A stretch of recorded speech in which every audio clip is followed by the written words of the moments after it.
Esse assunto diz respeito ao conceito de spread bancário. É o que se muito ouve falar, mas pouco se explica a respeito do que significa spread bancário. Qual é a função de uma instituição tratada pelo Sistema Financeiro Nacional como instituição captadora de depósito à vista? Que são aquelas 4, né? Lembram? Banco comercial, banco múltiplo com carteira comercial, Caixa Econômica Federal, cooperativa de crédito, né? Qual a função dessas instituições dentro do Sistema Financeiro Nacional? Ora, uma instituição financeira intermediária do Sistema Financeiro Nacional, ela recebe recursos superavitários, transfere para deficitários e vice-versa, e fica com um pedaço desses recursos no meio. O nome desse recurso é dinheiro, unidade monetária, moeda. E essa unidade monetária tem um preço. O preço da unidade monetária é a taxa de juros. A taxa de juros, existem várias no Brasil. A que nos é importante para entender esse conceito de spread bancário é a chamada taxa básica da economia. Pessoal, taxa básica da economia funciona para todos os agentes econômicos do Sistema Financeiro Nacional. Isso vale tanto para o banco múltiplo com carteira comercial, como qualquer instituição financeira, como vale também para o pipoqueiro que fica vendendo pipoca na frente do cinema. Né? Ele também é um agente econômico. Né? Ele toma recursos, produz, vende seu produto e com ele quer oferir um lucro. Né? Ele também é um agente econômico, portanto faz parte do Sistema Financeiro Nacional. Numa escala micro, é claro, mas faz parte. E o banco, como intermediário, pressupõe-se o quê? Dado que a taxa de juros, o custo do dinheiro, é o quanto custa o dinheiro, pressupõe dizer que o banco ele vai tomar recursos a uma taxa, oferecer esses recursos a uma taxa superior. E a diferença é o que ele embolsa. É a grande receita dele, é o grande lucro dele. Ora, é sempre interessante para um banco, assim como para qualquer instituição, tomar recursos à menor taxa possível e emprestar a maior taxa possível na medida em que o sistema permite que ele cobre uma taxa que seja o suficiente para gerir as atividades dele. Qual é a menor taxa que os bancos têm à sua disposição? Pessoal, daqui por diante, quando nós nos referirmos a banco, interprete que a gente está se referindo àquelas 4 grandes, tá? Aquelas instituições captadoras de depósito à vista. Para esses bancos, é importante captar a menor taxa possível. E qual é a menor taxa que eles podem captar? É a taxa básica, é a taxa que fica lá embaixo, é a base básica da economia, que é uma taxa que tem uma dinâmica muito peculiar. É a chamada taxa Selic. Agora, para falar de taxa Selic, eu preciso conversar com vocês sobre um assunto importante.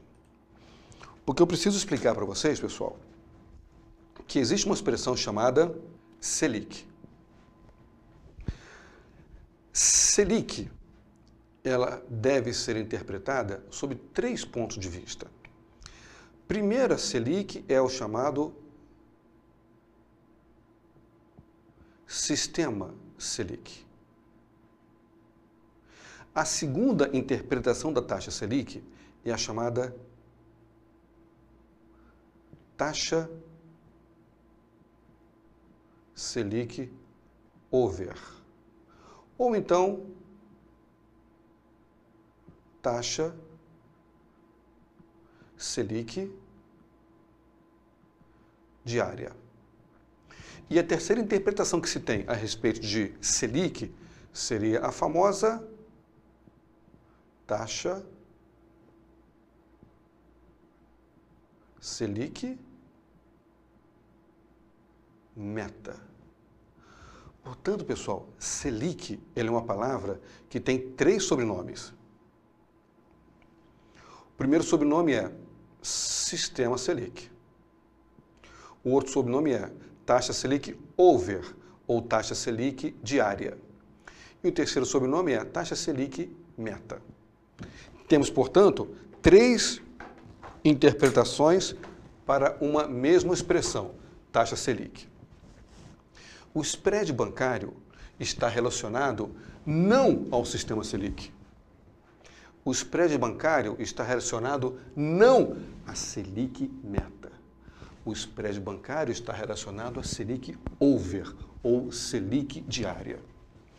Mas para a gente entender uma, a gente tem que entender todas as três, para poder fazer separações e as distinções devidas. Pessoal, sistema Selic nós já vimos, né? É aquele sistema eletrônico onde os agentes econômicos, especialmente aqueles que participam do Open Market, que compram títulos públicos através da venda por parte do Banco Central, lembra que nós vimos isso na aula anterior? Aquelas instituições compram aqueles títulos públicos no leilão do Banco Central e negociam aqueles títulos públicos junto aos outros agentes que fazem parte do sistema Selic. Ora, todas essas operações de compra e venda de título público no sistema Selic, feito por essas instituições que fazem parte desse sistema Selic, elas são registradas neste sistema administrado pelo Banco Central, que por sua vez, ao final do dia, faz uma média daquelas negociações e divulga todo o final do dia a taxa média da Selic. Se ele divulga todo dia a taxa média da Selic, a gente está falando de uma Selic diária. Portanto, Selic over. Selic over e Selic diária diz respeito a uma taxa. Selic meta diz respeito a uma taxa. Sistema Selic diz respeito ao sistema eletrônico onde as negociações são registradas. Negociações essas cujos preços são apurados diariamente e compõem uma média calculada pelo Banco Central. Essa média é divulgada diariamente e pode ser chamada de taxa Selic diária ou de taxa Selic over. Por que over? Over é tudo aquilo que diz respeito a operações realizadas para um dia útil, né? Tudo que for realizado de operação para um dia útil é over. Selic meta, o que é? Vocês já ouviram falar certamente já ouviram falar em uma reunião chamada reunião do Copom. O Copom se reuniu e alterou a taxa básica de juros da economia. Pessoal, a Selic meta é uma das taxas divulgadas pelo Copom. O Copom diz o seguinte: olha, a partir dessa reunião que nós estamos tendo aqui, a taxa Selic meta vai ser essa. Pessoal, a Selic meta ela é divulgada pelo Comitê de Política Monetária do Banco Central. A taxa Selic over é aquela que reflete exatamente as negociações realizadas no sistema Selic. Então, são duas taxas diferentes. Qual dessas duas taxas é utilizada para calcular o spread bancário? Ou seja, aquela taxa em que é a taxa mais barata em que o banco ele pode captar recursos. Ora, a Selic meta, é um número que está voando. A Selic over, ou Selic diária, é a Selic que efetivamente é utilizada para a negociação dos papéis no sistema Selic. Portanto, o spread bancário, pessoal, ele toma por base a menor captação do banco, que não é a Selic meta, e ela é, sim, a Selic over. Então, cuidado quando vocês lerem jornal, ouvirem pessoas... Eu já ouvi gente muito séria falando essa besteira. Me perdoe aqui a sinceridade, né? Mas a taxa básica da economia não é a Selic meta, é a Selic diária ou a Selic over. Né? A Selic meta é aquela que é divulgada pelo Comitê de Política Monetária do Banco Central. A Selic diária é aquela que efetivamente é utilizada para tomar recursos. Ora, então se a Selic diária, divulgada pelo Banco Central, ela milita num patamar, o banco toma aquele recurso no open market, vendendo títulos públicos, né, aquela taxa, e aplica aquela taxa em outros mercados a taxas superiores, de tal forma em que a diferença que ela vai ganhar, que é a diferença de taxa, né? A diferença entre o que ela vai aplicar e o que ela recebeu, esse é o chamado spread bancário, que aqui no Brasil, alguns chamam esse spread bancário de spread jacaré, né? Porque o banco toma numa taxa baixinha e aplica numa taxa alta, formando uma boca de jacaré, né?